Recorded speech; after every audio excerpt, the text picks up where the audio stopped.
What's up, YouTubers? We're back here at Calgary Barbell, just wrapping up this week's training. The last 2 days of this week have been a pretty mixed bag. Yesterday I did some split squats, then I did my competition bench. Now my shoulder's been feeling it a little bit. I think when I came back into benching after that little deload there, I kept the intensity a little bit too high and I kind of impinged and inflamed some stuff in my shoulder. So I've been trying to deal with that lately. It's getting better slowly, but yesterday was a really rough day. I couldn't seem to find my groove in lowering the weight. I got some stabilizers in there that aren't working properly and yada yada. But anyways, so I had a rough day of benching yesterday. I worked up to 165 for a single. It was pretty slow, pretty misgrooved. Wasn't very happy about it. Came down to do my volume. Volume didn't go super well either. So I kind of stormed out of here in a huff, anticipating that today was going to be crappy as well. But came in and my deadlift felt really, really good. I was up 7.5, I think, kilos from last time. I did 275 kilos, which is 606 pounds. And I did that for 3 doubles today at my top sets and a couple of ramp ups. So being able to do that without any hip pain at all was really good feeling. It's the first time I've been over 600 pounds since I started since I started seeing more issues with my hip and sort of dialing my deadlift back and dialing in the technique and all that kind of stuff. So good to see that.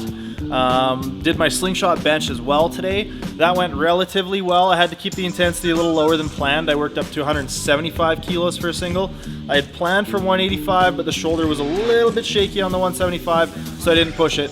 Came down to 170 kilos for a triple, and then a couple triples at 160. Another reason today was awesome. I rediscovered one of my favorite albums that's not on Apple Music, but it is on Spotify. It's by a band called the Tony Danza Tap Dance Extravaganza.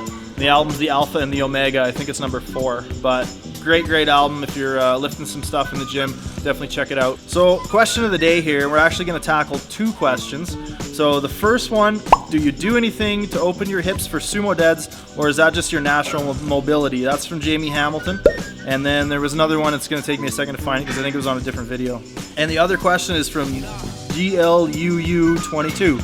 How different is your sumo deadlift warm-ups from your squat, if it is at all? So to answer those 2 questions kind of at the same time, my warm-ups for those movements are pretty much identical up to the point where I start doing the empty bar, which is something I always do for every movement. Is I do the empty bar. That helps me identify if something's tight, if something feels off, if I'm gonna hurt that day. I can usually tell from doing the empty bar. So I like to do at least a couple sets of 8 with the empty bar. Sometimes I'll do as many as I need to get to the point where I can do it pain-free and everything feels like it's activating and moving properly and tight in the right spots.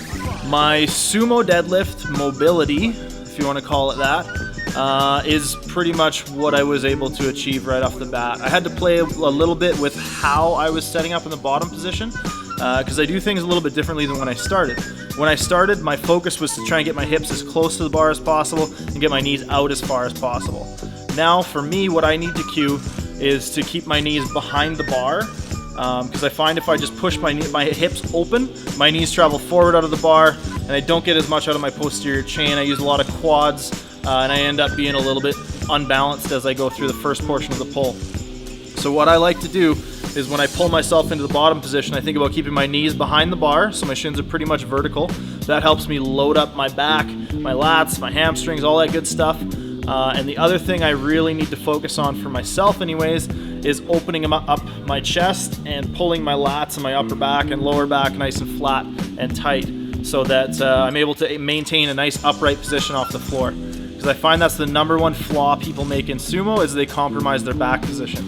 If you lose your back position, mid, lower, or upper back, your lift at higher weights anyways is probably going to be compromised. That's why you see a lot of guys pulling sumo. They get to the top and they're stuck maybe 2-3 inches from lockout. All they have left to do is smash their back through because their hips are already locked. So what you need to do is you need to keep that back flat off the floor, keep your back position, be patient, and let your lower body do most of the moving. Keep static in the upper body on the sumo deadlift. Also, I just wanted to mention, for anybody interested in Calgary Barbell merch, we had a couple people inquiring about international shipping, and that will be something that will be available very, very soon. We're working with an online distributor, so what we're going to do is we're going to order some samples here in the next week or two. When we get those, we'll show you guys some pictures and maybe feature them in the video a little bit, and then we will be having those available very, very shortly.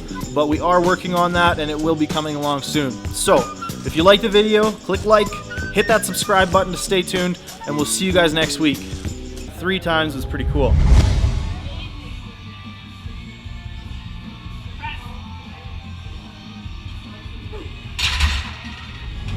Then I came down to 165 kilos or 364 pounds for a set of 5. That was nice